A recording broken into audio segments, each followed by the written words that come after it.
Episode 27. This is the Dandin and RJ Machismo podcast. This is Dandin. It's RJ Machismo. What's going on, everybody? All right, so tonight we got a special guest. We got an OG from the DMV.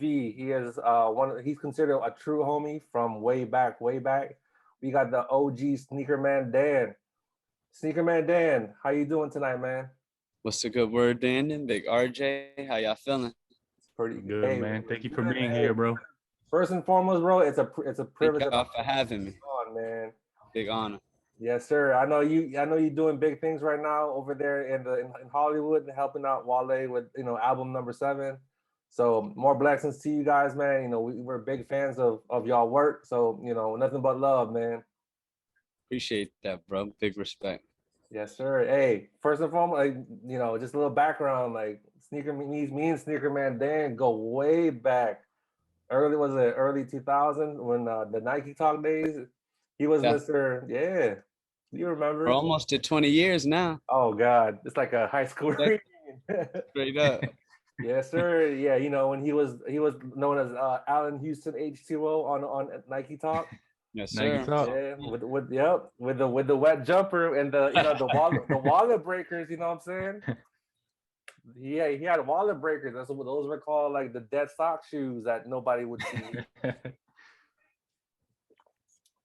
Yeah, man. So it's an honor to have you on, Sneakerman, and we appreciate it. So we even started off for you. So tell us more about yourself. It's a pretty crazy question.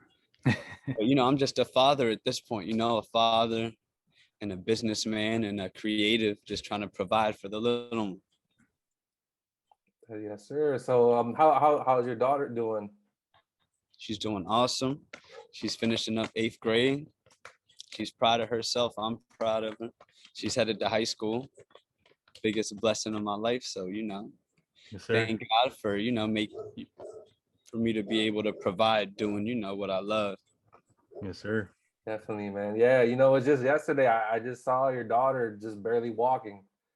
I'm hearing nothing but good things about your daughter going to high school, being a responsible, young woman, and much props to you, as a father to her. So thank you, boss. Yeah, she's in National Junior Honor Society, smarter than I was at that age, and she's definitely evolving into a young, beautiful young lady. And how's your son doing? Salute to you too. I know you got little man. We were just talking about it, man. Right now he just turned 6 on Tuesday. Now he's all into the Roblox and Fortnite and video games. You know what I'm saying? So like I had to pull him out of like basketball, which is what he loved to do. But the world is crazy right now. But hopefully when the world is okay again, trying to shoot hoops with him. So definitely, I'd love to see him pursue that. Hell yeah, I seen him in the Gilbert Arenas camp and all that. Like he's doing big things early. He's ready for the big league. Yeah, man. When Gil saw him, man, I had to lace him up, and then he got caught in the local news and everything. So it's a blessing, like he was able to do all that kind of stuff. Right, straight up. Sure. It's all for the kid.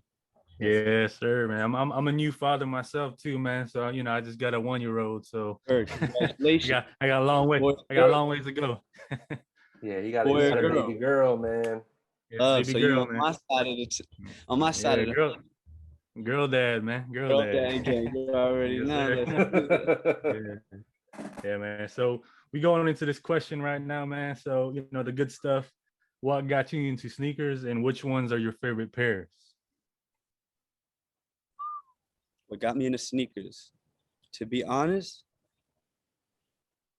I'd have to start and salute my pops, because there's a story that when I first started walking really late. He got me some like expensive orthopedic walking shoes, you know what I mean? So like I grew up hearing that, but I didn't care if they were expensive or whatever the fuck. Like it just put that bug in my ear. But growing up watching sports obviously did it for me, you know what I mean? Like seeing athletes from the football field to basketball, that started it. And then obviously growing up in Harlem and DC and the DMV area, PG County, sneakers are big in both parts. So, from the street to the malls to the sports, that was a good combination for sure. artists also that I looked up to back in the day. Definitely got the bug growing. As far as my favorite pairs, that's tough. You know, that always changes for us guys that really love them. You know, like it's about the season, the time of the month. Right. So it'd be a hard one to answer just off top, like what my favorite pairs are. But some classic ones that Black Supreme Lows, Orange Supas on some Dunk SV tips, since those are coming back crazy. Yeah. The Frag Jordan ones are crazy. I love the Griffies they just brought back. I had, you know, back in the day before they retro, those were a shoe I had to hunt down because when they dropped, you know, I had a small size. The Dion's Diamond Turfs were classic back in the day. Yes, sir. Threes are heavy on my list. Yeah. Air Max 95s, Air Max 1s, Air Max 90s. Most of the classics, you know. Infrared 90s, white and red ones. How about y'all? What are y'all favorites? If somebody had to ask y'all, since we love this so much, what comes to mind? Freestyle that shit. Go to RJ. You go first. Well, for me, is you know the playoff 13s, obviously. The Jordan 14s, the black toe joints, the foam posits, the penny joints. You know what I'm saying? Like the blue ones. That's the only one I like, pretty much. Same. Yeah. But like you said, it does change, and you know the seasons change. You know, it's a lot of things, but those are like my top, pretty much, and that I can think of. So, like the right playoff. now, yeah, those are special. With the yellow circle on the tongue, legendary. Yeah, they need to bring those back.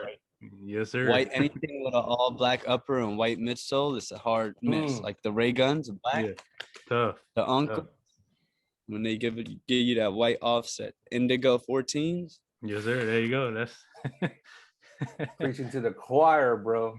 Yeah. How about you, OG? You the OG of this shit. Talk.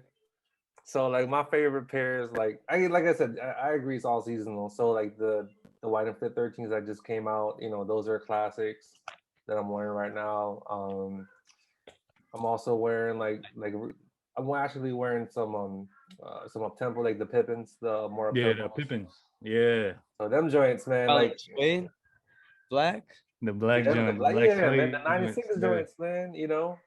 Classic. Even though like people say, oh, those are uncomfortable, like I think it's just for me and RJ and you, we're more all in the nostalgic tip. No matter how uncomfortable that shoe is, right? We always just have those, you know, memories seeing Pip like wearing them or Jordan wearing them. You know, we always want to envision ourselves because, you know, there was a time where like we couldn't afford those shoes, right? We can just like all we did was just see them at the mall or like begged our like parents to get them. Posters and shit. Posters, you know what I'm saying? Watch magazines. Yeah, watching on the internet, watching on TV. The East like, Bay catalog and shit. East Bay, yep. Niketalk, you know what I'm saying? Niketalk. Yeah, so you know, and we'll get it back, you know, we're definitely gonna touch into it, you know.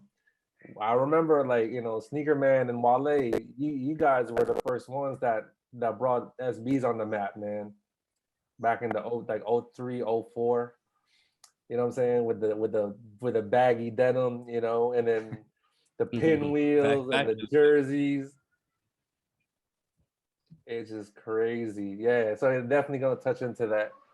So next question to you, Sneakerman. So you are well known on Niketalk as Allen Houston H2O with the wet jumper. Oh, okay. Yes, sir. So how much of an impact has Niketalk done for the sneaker community? To me, I think Niketalk was extremely pivotal in the sneaker community, the upsurge of the sneaker culture, not just internet culture in general. If you remember the Hood Talk days, I think that opened the troll era and making social media like as big and addictive as it is, you know? So I give big respect to NT, the whole NT gang, and even the guys that grandfathered in from Nike Park, like myself, and salute Method Man, UMD Terp gang, and everybody from the DMV too. Like Niketalk was special, and it was also founded in the DMV. You know what I mean? Like sometimes we forget DMV's impact in the culture, but Niketalk alone should just give you a small idea. our regional section might not have been as poppin' as California. We don't have as many people, but the fact that it was founded in the DMV should let you know like how much our passion goes, how strong it is. Yeah, especially when we had those sneakers, you know, those DMV like b-ball summits, right? And you know, I remember seeing a couple of times over there at Sneakerman, and during that time, you know, what I'm saying, like, you know, we would chop it up, you know, competitive sports, and you know, you were also helping out, you know, like Wale, like distributing his mixtapes before like he started being a known commodity in, you know, in the hip hop scene. So, you know, props to you, because you know you were first and foremost like an OG from day one, as far as like being a good friend to him. So, and also like, you know, just keeping it real for all of us. No, even if we're not well known or known, you just always show love to like everybody.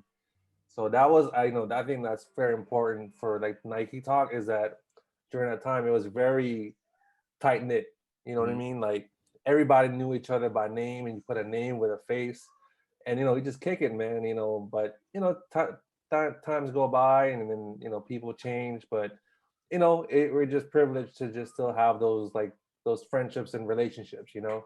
To show real family ties, and it was very community like, and that's why it was important for him to actually join the community and the family, and you know, make sure we tapped in with that. Like, I feel like Niketalk was like the home of the tastemakers, like the tastemakers, you know what I mean? Like, and there's a lot of people that came from Niketalk, like moving in the industry, various industries, from touring to music. Like, there's a lot of Niketalkers hidden in media, like doing their thing, sports, this whole upsurge in the sneaker scene. Like, some of the biggest stores or brands are, you know, got a Niketalker behind them.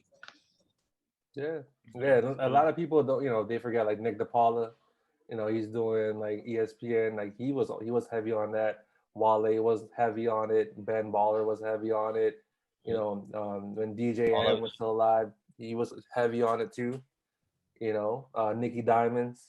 So have there was still a lot of, you know, there were like lurkers, but at the same time, you know, it was well known at that time. Yeah. Like those were like the good heydays when you saw your post count, like, oh damn, like he's been the while there for a long time. You know what I'm saying? So those are good times. always had a small post count, but definitely my OG start date was popping for sure. Oh yeah, they known you, man. Like just I think it your was like name itself. October 01 to be honest. And that was like my second one. Nah, I mean you don't post heavy. It's just like, you know, it just chop it up here and there. So, you know, talk about like sneakers and like what's your opinion on this and that. So it's all love, man. Yeah. Big love. So I was a new guy, man. I was like an '05 dude, right? So Dan would take me to a Nike summit. It was cool, man. So, you know, you took part in a lot of those, obviously. Can you tell us like what was those times like for you, like attending those summits? Those summits were a special golden time, you know, like everybody coming together from different backgrounds to like for the common love and goal of, you know, finding the hottest shit and talking about the hottest shit and footwear and fashion and trying to help each other out. But with those brotherhoods came discussions about music and life and all types of stuff. Like, there's brothers I got from Niketalk that I still communicate with every day on some, like, not every day, but on some weak shit, or we keep in touch and it's on some like real humanity shit. Sneakers are rarely even brought up. But the summits were lit, man. They used to be fun. The ESPN zones, the Arundel Mills, they used to just be so lit to me. Like, I used to always go with my good man, Jason Yason, who's also a Filipino brother, who introduced me to Dandin to begin with. And I believe they're actually family through marriage, which is big love.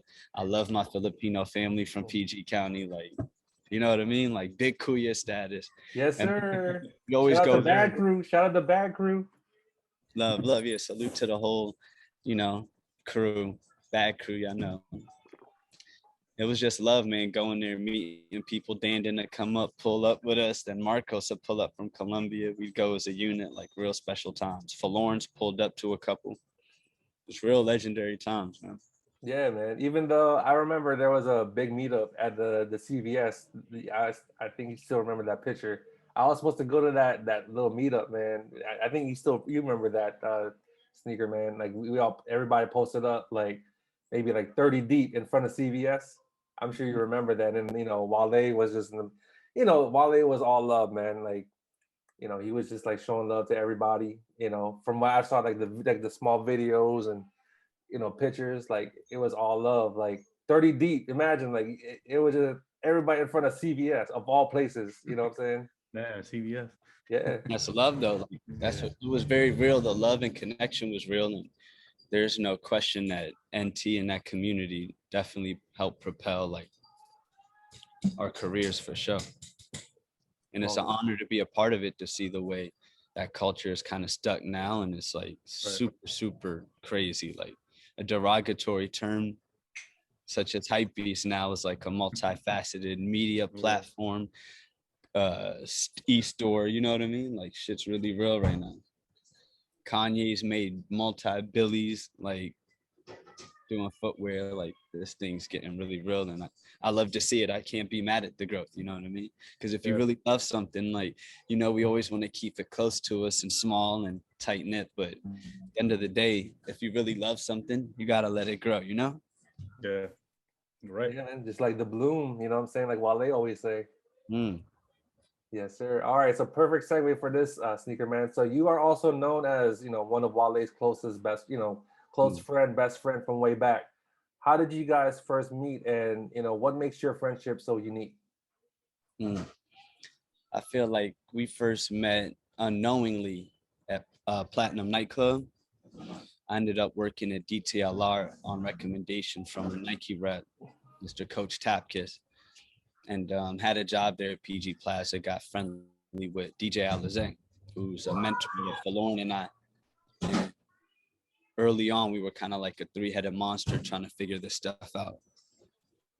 So I seen him at Platinum, quick dab, didn't really meet him, but he ended up getting a job at DTLR through Alizé. He put a favor in, and we just met at DTLR and hit it off day one. And it was just pretty crazy. He's from West Africa. I'm from East Africa. He's Nigerian. I'm Ethiopian. And, the love of sneakers, the love of hip hop, the love of, quality women, quality denim, just like the finer things of life. Like we always knew with the bigger picture than sticking around at college, and, just all those days working and shit, we came up with the vision and kind of tried it there, and it just really took off for sure. So you guys used to work both at PG Plaza, right, at DTLR? Yeah, PG Plaza, DTLR. So let me ask you this: who was the better salesman? Was it you or Wale? That's a good one. You know what I mean? He actually nicknamed me Sneakerman Dan. You know what I mean? Like I've never really personally called myself that, but I wouldn't even answer that. But I think I'd say neck and neck. You know what I mean? We were both able to sell for a variety of reasons. It got to a point where we'd both be at like the super front of the store by the security things, like conversing and fighting for sales. You know what I mean? More sales, more hours. Yeah. So you think? Oh, go ahead. Now, the further away you are from the register, the better you could plot about how we're going to get the mixtapes in and out of here. Right. Not bothering the manager or messing up the sale. Yeah. We turned DTLR into a #1 store from Mondawmin, which was a big deal at the time. Mondawmin. Yeah. My bad, bro. No, go ahead. I'll say Mondawmin Mall. Yeah, that's in Baltimore, right? For sure. Yeah. I was just gonna say, man, like, how is it like you think is different now? Like, since you worked at DTLR, like the way how shoes are being sold now, and back then when you guys were working, There was still an element of shit getting sold out back then, but the hype and the frenzy and like it's definitely not as crazy. Right. It was way crazier right now than it was back then. Yeah. There's not really too much of a brick and mortar or retail aspect to it anymore. Like some people still go to places to cop kicks, but really you're hunting online. You know what I mean? The whole game is gone into e-commerce basically at this point. Right. I come from the era being young, like trying the shoe on, seeing if I need a half size up or down. You know what I mean? On the particular model. Now it's kind of like you just better, shoot them dice or only stick to models based on the comfort. Yeah. you can't even try them on anymore. It's ridiculous. So you know, Yeah, like so with Sneakerman, in one of Wale's document, like video documentaries, The Gifted. I remember, I think it was you guys went to Flight Club in New York, and at that time, 88 was one of the one of the biggest tracks, and Wale just cleaned out, the whole store, all Jordan threes, because there was that rumor where like they weren't gonna get any more like Jordan threes. They weren't gonna retro them. So, and then there was like a 15 minutes clip of Sneakerman, talking about the eights. You know what I'm saying? Like, and we're definitely gonna put it on the podcast as well. So what was that moment like? That whole 88 videography. With the whole buyout over there at uh saying the name of that store again. Flight Club. Man, it was a beautiful experience, We grew up watching videos where Jay or Cam and them are buying full size runs of shoes for the whole team. And we never really had that moment. Of course, get kicks back in the day, but we're talking like multiple, like hundreds of pairs. And the vision with that was he had a record called 88 on the project, his third album, produced by Just Blaze, where he's kind of like using the year and the Jordan 3 as a metaphor, for greatness, because, Jordan 88 was like pure greatness at that moment. And as the album was getting closer, we ended up getting like we had a show somewhere and a random double show came through and they provided a PJ and paid us in cash. So we just had like a crazy lump sum of cash flying back in New York. And, we're not really big on the crazy cash. We come from the old school, like you got to keep your shit tight, And we just had all this cash and he came up with the idea like, yo, I'm going to really get 88s for the whole team. Like, I'm like, what do you mean? And he's like, yo, we can make a movie, a Flight Club, call your guy. And my guy, Deweezy from Flight Club, definitely held us down and set it up. So it was love. And we had fans pull up and we bought a bunch of kicks, threes, all Jordan 3 models that they had, bought every single pair and gave them like fans, radio personnel. We bought them for the store employees and random customers in the shop. It was really love. Like, felt real special. It was definitely a moment. There's still people I missed out because, there's only certain sizes available at a Flight Club. But my people that didn't get the threes, I know who y'all are. Trust me, they're still on the way. Believe me. Yes, sir. Yes, sir. So let me ask you this, Sneaker Man. So we talking about music and sneakers with Wale. In your opinion, which one was the better Wale sneaker track? Is it 88s or is it kicks? Very tough one. I think I'm gonna have to go with 88 just because of that moment of Flight Club. That might have just because of that, not about the music, but everything involved with that was legendary. Yeah, they were both bangers, especially like kicks. Kicks was at the whole Studio 4-3 vibe where like people didn't know what SBs are and wearing Pradas on a Wednesday. You know what I'm saying? Like it's just like tied in. And then to this day, like a lot of Wale fans, like we've had some on like we had a homie Mike D Sykes. He's a big Wale fan. He loves that song like all the time. Like when he copped those tie-dye ray guns like last year, the first thing came into mind was like Wale kicks because he was talking about like ray guns in his in his verse. So it's still legendary, man, to this day. Like, super legendary. Yeah, it's old school for the real ones. 88 was more like on the big screen on the major album, whereas Kicks was on the mixtape for the region and for the real ones, the real NTers and the real ones with the passion. Sure. All right, go RJ. So it's big, man. You guys are big into SB. So my next question is, can you explain to everyone how big, Nike SB culture was in the late 90s into the early 2000s? It was very huge. And what I think did it for me was, Nike talkers in general, like the skaters and everybody knew about dunks and SBs and about Supreme. But when Supreme did like the Jordan 3 cement print, that's what got me and my gang like super in a frenzy. Like, oh, all right, fuck it. Like I'm from New York, so Air Forces are a thing. The dunk model was a thing too, the highs, but like it wasn't a crazy thing like that, you know? Like, you know, we need our shoes gotta last, you know, from where we're from. We like the good basketball models, durable kicks. But those came out and changed the game for me and my team, and we were on hunts ever since. And the stores in the regions were super dope. Um, Greg at Elite and Palace 5, um, Pit Crew, so many legendary spots, you know. Central Board Shop too is another shop I went to a lot to get. Shout out to Waldorf. Definitely such a thing. It was a small group of people doing it. You'd see each other at 3 different parts of the DMV.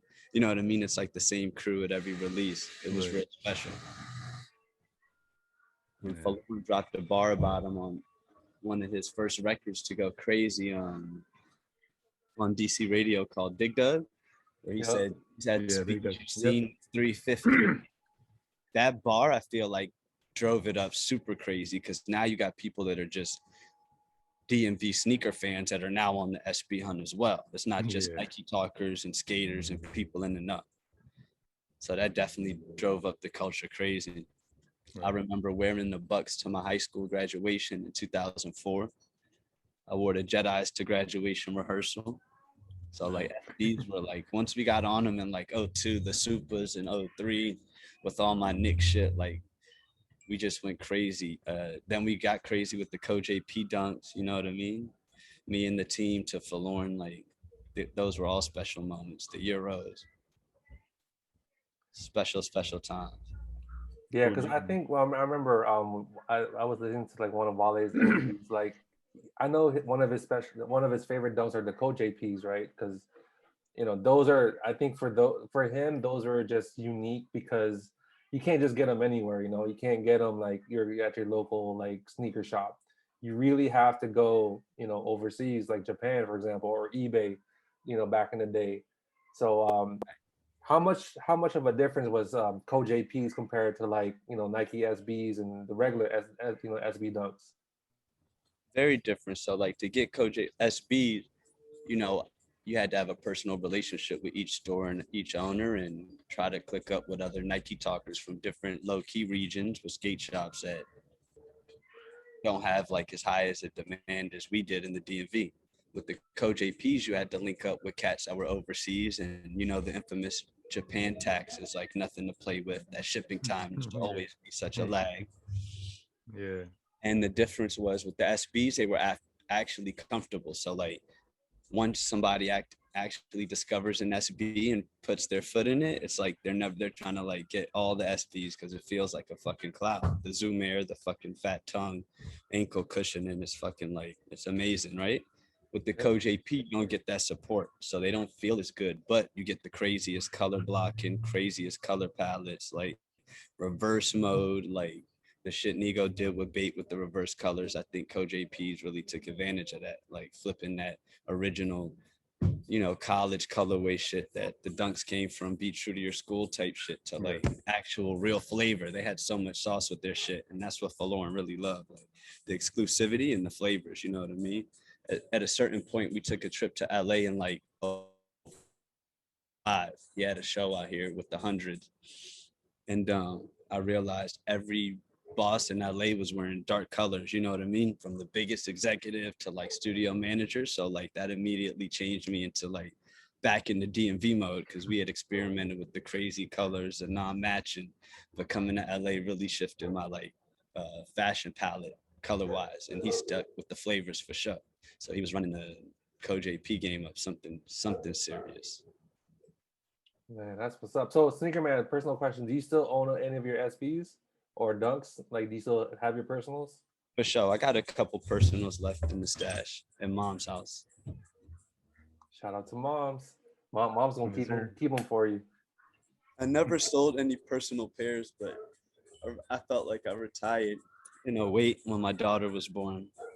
And I ended up actually starting to sell my actual size 8 through 9. Before then, it was like forbidden for me. Like I'll help other people with kicks or if I have doubles, but I had to make sure I kept something for myself.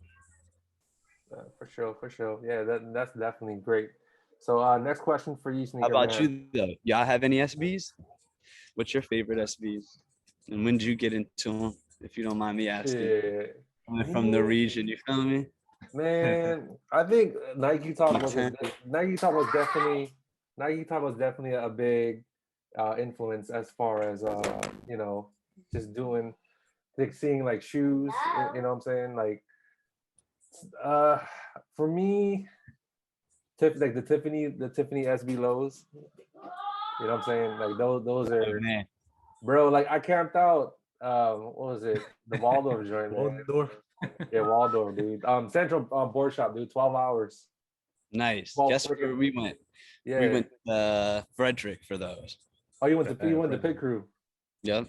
Yeah. Yeah. So yeah, Maryland. like Nike Dunks were always cool. Even like the GR joints, like the gum bottoms that I would buy at like With the at suede thing? yeah the black joints with the gray with the They're killer. Yeah, with the gray bro. toe. I bought them shits at fucking Shoe City for like $29.99, and I was like, I felt like invisible. Yeah, Them those were shits. one. My man Tommy got those and lucked up. Like we were already SB crazy, and I kind of overlooked them, but then those were such a sleeper. Yeah, Class. even the wheat lows, like I bought them shits at fucking like DTLR $30. You know what I'm saying? $30. Speaking about the crazy. Tiffany's too, like before I forget, there will be a moment on the album speaking about the Tiffany dunks because those were really, I feel like, when they got on like a real sneaker culture, super Pigeons and Tiffany's got the game going crazy. Salute to Nikki Diamonds and Wale Forlorn cooking up in the kitchen something special for all the troons. For sure, for sure. Sure. How about you, RJ? Well, I never owned a pair of SBs because at that time, I couldn't really afford none of them joints. So, but if I would like to say, like, if I wanted a SB, I think it would be the Luckies. That would be my favorite ones. It's just that color, man, that gold and green. That thing's sick, man. Yeah, that thing's sick, bro. So pot of the end of the rainbow, pot of gold. Yeah, there it is. So yeah, that's my favorite one. I think the second one is probably gonna be the Freddy Kruegers. It's just something about those shoes, man. It's crazy, but those cost a lot. Oh yeah. That sweater print is something serious how they did those. Yeah. Those were awesome. Yeah, it's crazy. Salute to my man BJ. See, He wore those on some that's daily. the thing. That's the thing about Sneakerman and Wale, man. Y'all wear sample size 9s, man. So like everything was just like easy for y'all to just go to the sample store. Shout out to the sample store back in the day too, because everybody would cop shit over there. Right. And y'all would just rack up. Definitely, sample sale was real special. That was a real special moment. Yeah, that's what's up, man. Columbia and everybody involved in that, like being able to get sneakers early.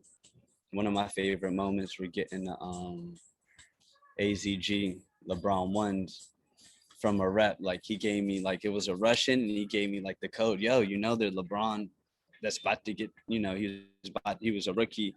It was after he was, going to the league, but he hadn't played yet. So I was able to get like the black ones, which was a special moment. You know what I mean?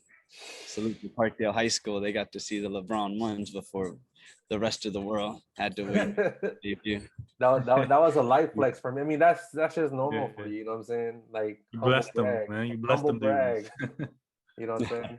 Nah, not even to brag. Like just off sneaker love. Like it was just such a special sneaker moment. love. To see what LeBron is doing now, it's so much love, and salute to Rich Paul and Matt, his whole team. Like they're real stand-up dudes. Never in a million years would, I think we'd ever do business with them and meet those dudes. And salute to the Nike rep as well, giving me the whisper in my ear. That's salute cool, man. To my Greek OGs, man. Good men, good gentlemen, stand-up dudes, man. So do you and Wale still got good, I guess good relationships with Nike to this day? It's friendly, I'd say. He has a good relationship and rapport with Don, who's like head of entertainment and marketing. So, he just got blessed with the supreme lows from Don. So salute to him. Sheesh. Anytime it's a sneaker moment, I always gotta salute it because that's where we come from. Yeah, that's all love, man. Definitely. All right. So next question for you, Sneaker Dan. So sneaker culture has changed from for the worse with raffles and bots. So I mean, for you, I know you got it's good to have people around Nike. Do you still try to buy sneakers? And if so, what have you copped lately? The whole bot game and the way that the sneaker game is went definitely has me not copping sneakers and has totally turned me off from the entire process. So now, if I really want something, I'll tap into a friend or somebody at a shop, and hopefully they could help me out. Salute to you, Big DC, which is now Atmos USA. Never in a million years would I think our area would get an Atmos, because the Right. Atmos Co-JPs were actually the ones that got us super tweaking on the Co-JPs in general, you know? So for us to have a store there that we actually helped debut in DC from Philly, you know, is again something that I could never even imagine. And that team over there is super, super solid.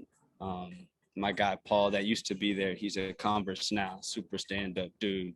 And my guy Jacob, that's over there now, make sure like if there's something special I really need personally, he'll make sure I'm sorted. So that's super love and respect there. But I can't do no bot shit. No, I laugh at people battling the L's. You know, like Yeah. the game was rigged. Like I'm not finna play no rigged shit. You know what I mean? Especially like something I really love. Like if I can't get it purely, like I'm not about to go through hurdles for it. I think it's unfortunate how the game went, and I'll see how Nike responds to it. You know, Yeah, I Yeah. mean, it I feel the sucks. same way, man. I feel the same way as you, man. Because I mean, it's crazy now, man. It's like even the Griffies, Barclays, pennies, it's hard to get. come You know. on, tempos. Like why? Yeah. Up tempos, man. Not Bro, understand. it's frustrating, man. Like they don't even.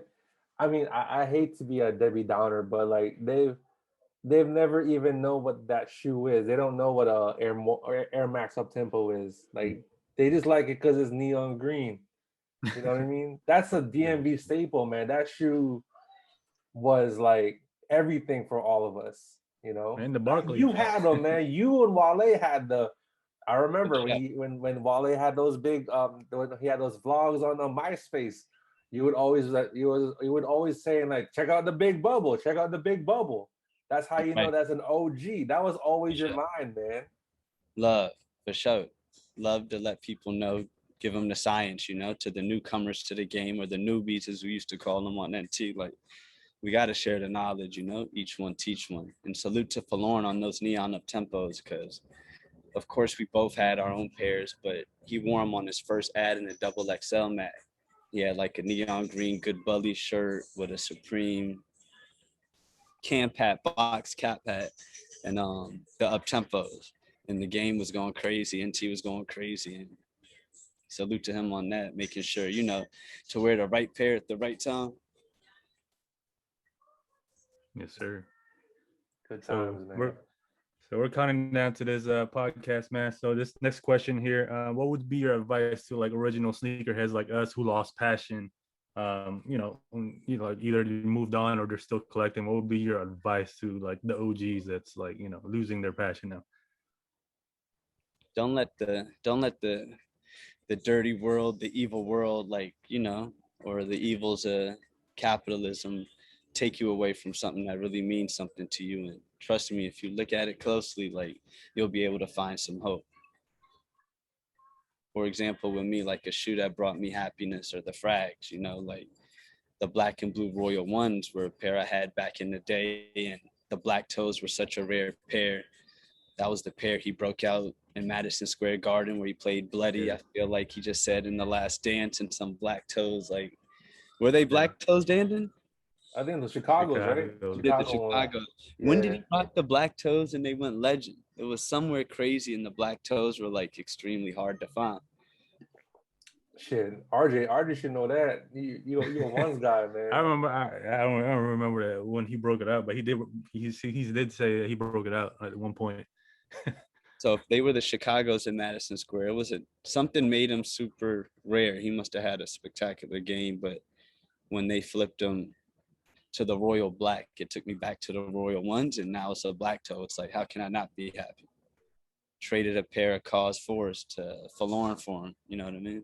Yeah. Because they just Dang. meant that much to me. You know what I mean? Of Wow. course, if you want to resell, or if you want to be on some art museum shit at the crib, like there's one thing, but like as far as real passion, wearing your kicks and seeing something that's like, damn, I gotta have them out the East Bay mag, those were definitely one of them. These Supreme lows in black and Redskin burgundy is what I'm gonna call them, whether they're brown or whatever. Those definitely brought some joy too. Man, That's good, man. those are good times, man. Yeah, you know, like I said, for all of us being like OG collectors, you know, me and RJ talk about it, and a lot of our guests have. They've all had our you know, disagreements, agreements about it, but at the end of the day, is you buy what you like, right? And you're still appreciate what you have, like, you know, like you were saying, like you still got your SB from your mom's crib, and you know, when you see them, like you just think about all the good times that you had with that shoe. So even like, you know, wearing foam posits, or like wearing flight posits, or wearing Nike retros, or you know, New Balances, for example, you know, those will always have like a big staple, like for all of us. You know, where we came from, what we're all about, what we're all about. You know, we're all in a mixed culture where we all love sneakers. You know what I mean? That's the common ground, like we all have. And I think that's what continues for us to continue, you know, to be like binded with each other. You know what I mean? Yeah. For sure. That true passion. Yes, sir. All right, so we're wrapping up the last question for you, Sneakerman. We appreciate your time. So ask us a question. What new sneakers or moments in the sneaker world have inspired y'all recently that kind of brought that spark back for y'all? Ooh, man, that's a good question, man. Well, I can answer that first. Kind of bounced off your question. Don't give me all the credit now. For me, it was The Last Dance, bro. Like last year, for me, The Last Dance, right? You know, watching that documentary, it was just like, it brought me back. Like I sold mostly all my Jordan 1s to like 23. So watching that joint, I just had to buy like all of them once again. Like I just had to have 1 to 23. That was just me. So I did that, you know, I fulfilled that. But I think for me, that was the main thing that brought me back. That just watching the whole thing, nostalgic. So Definitely. Yeah, that's a good question, man. For me, my opinion is starting up a podcast. Like when I hear like I've been, you know, low key like buying stuff again. You know what I'm saying? When I hear people's stories, when I hear RJ stories, or when I hear like our guests, when I hear Sneakerman, you know, it's kind Superman of Dan alive. You now took the that's suit. you, bro. Let's get it. He's back at.